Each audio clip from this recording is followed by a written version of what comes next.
افتحي تاتا افتحي، ما تخافيش، انا اشرف ابن بنتك. محاسن افتحي بالله عليك لحسن مزنوق قوي. وهي هتفتكر تلاقي جالها زهايمر، ممكن تكون ما عادش بتسمع علق.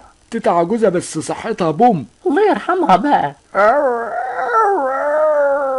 مالك يا بابس عامل ايه؟ خدوا بالكم محدش يقرب منه عشان ده بيجيب من اللبلاب. ازيك يا ولا يا اشرف، عامل قوي زي يومك؟ ولا عجوز بس رياضي. ايه ده انت وشك مش مكرمش خالص، الله اكبر على عينك. امال يا تيتا انت مش عامله لنا طباخ؟ يا سلام بقى لو طاجن مسقعه، انا عايز ارنبات.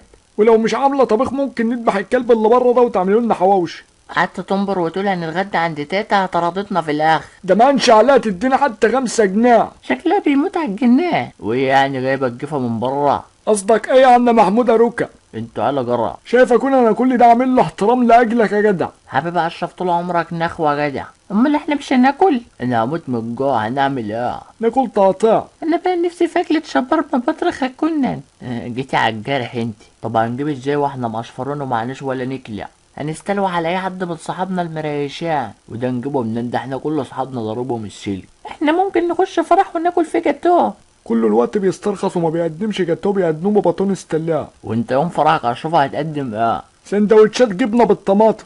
مش لو عملت فرح؟ هعمله في دار الحمام. عشان يوم الصباحية تاكل حمام بالفراخ. ما تنسوش تشتركوا في القناه وتفعلوا الجرس عشان يوصلكوا كل فيديو جديد يا جدعان. سلام عليكم.